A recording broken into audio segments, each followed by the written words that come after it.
I'm Nika Bakhsoliani. I come from Georgia, and I'm a founder of Human Rights Education Youth Network. Our project is called Login Hre. And login, of course, is something that you see a lot when you enter some of the digital services. And then HRE means Human Rights Education. So it already gives you a hunch of what the project was about. Bringing digitalization to human rights education and vice versa, actually. So the main leitmotif of the project was actually digital youth work, which is proactively using digital skills in youth work. And we equate quite a lot youth work with human rights education because we think human rights education is best practiced in youth work and non-formal education. So to speak, yeah, we try to enhance digital aspects in the human rights education, but also this project was born as when there was a backdrop of COVID-19. The pandemic had just ended, and then Russia had started its full invasion of Ukraine, and then we also had accelerating, shrinking civic spaces. Many of the countries where our member organizations are based.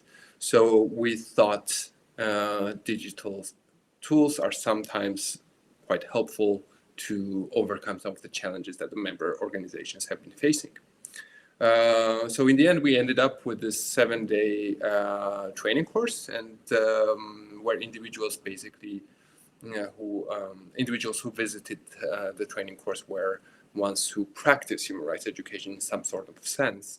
And our goal basically was to improve their capacity to use digital technology in human rights education and hence improve the capacity of member organizations who practice human rights education while having the aspects of ethics and safety in mind when practicing digital tools. And just to briefly explain what happened on these 7 days, we spoke about human rights education and digital transformation, obviously, conceptually, ethically, and technically. And we spoke about the principles of using digital tools in human rights education. And then we basically tried to digitalize one of the human rights education activities, like traditional human rights education activities from Compass, and play test it together. So we ended up with a few of the digitalized human rights education activities. But this was like the main point was, of course, to develop skills and readiness, not to be afraid of think creatively and digitalize human rights education.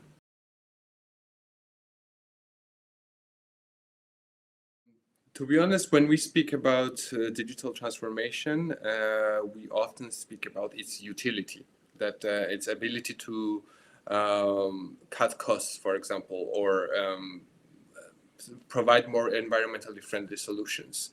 And I think these are very, very important.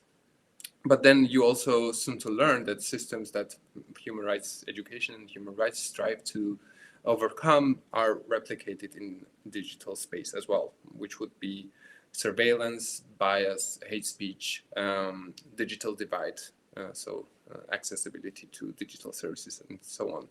So as human rights education practitioner, we always want to be on top of these things and respond to them as well. So a lot of part of this training course was, of course, a discussion about some of the important points, human rights or equity aspects of digitalization as well.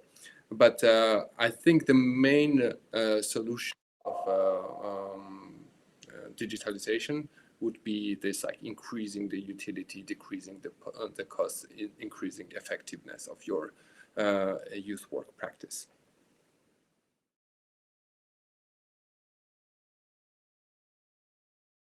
In human rights education, there is no replacement of face-to-face meetings. This is, in our experience, the most effective way of learning about and for and through human rights. However, digital approach can help you a lot to increase effectiveness of human rights education and make it more enjoyable.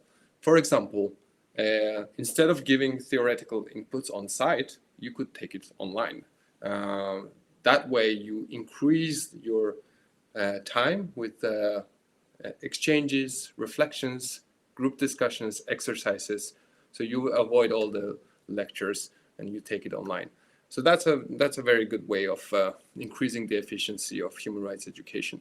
But you can also, of course, use digital tools during this human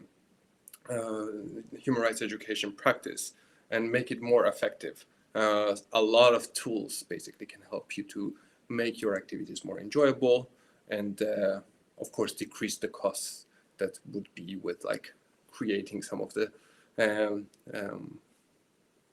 some of the tools that you would use in human rights education. Importantly, we saw that digitalization basically expands your creative mindset. It expands your ways of addressing some of the solutions that you might find in human rights education or non-formal education. And I think this is very important.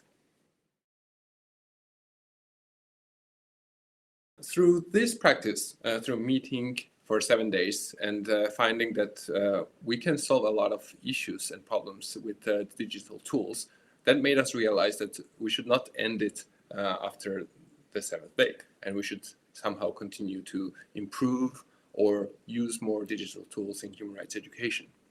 One of the good outcomes is that one of the participants is now running for a board in the Human Rights Education Youth Network, and I hope that she will bring the essence and spirit of digital transformation in the board as well and continue to live on the legacy that the project has left. Throughout this project, we also developed a platform called Freire, which is basically a Canvas-based platform for human rights education courses or hybrid youth work activities. So if you're running a training course, Canvas can help you to put all the information there, or maybe also to digitalize some of the activities that you run. We also created a few MOOCs, so massive open online courses. One of them is about digital human rights education, so you may check it out. And we want to continue on that legacy. We want to use this platform as and train other member organizations to use this resource. So I think most likely some of the results that we have after this project will live on. We are also thinking to apply for Erasmus Plus virtual exchange so that we really amplify the resources that we have and some of the skills that we have acquired throughout this project.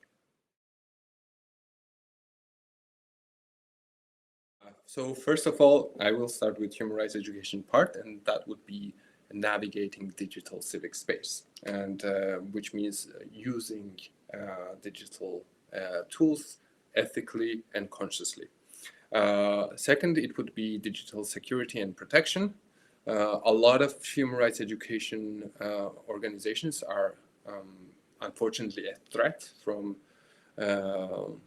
whether it would be far right or groups or government in many of the countries that our members practice, unfortunately.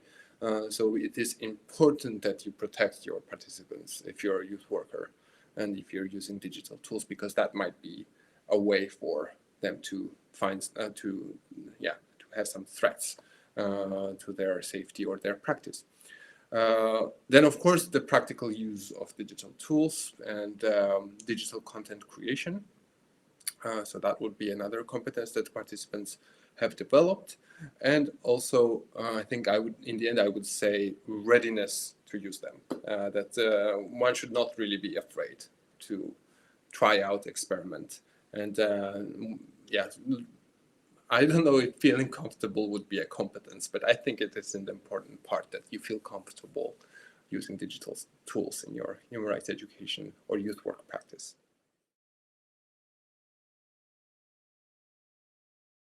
There are many ways that you can improve or go wrong with your digital tools, but maybe I will concentrate on one aspect, and which is focusing on critical digital literacy.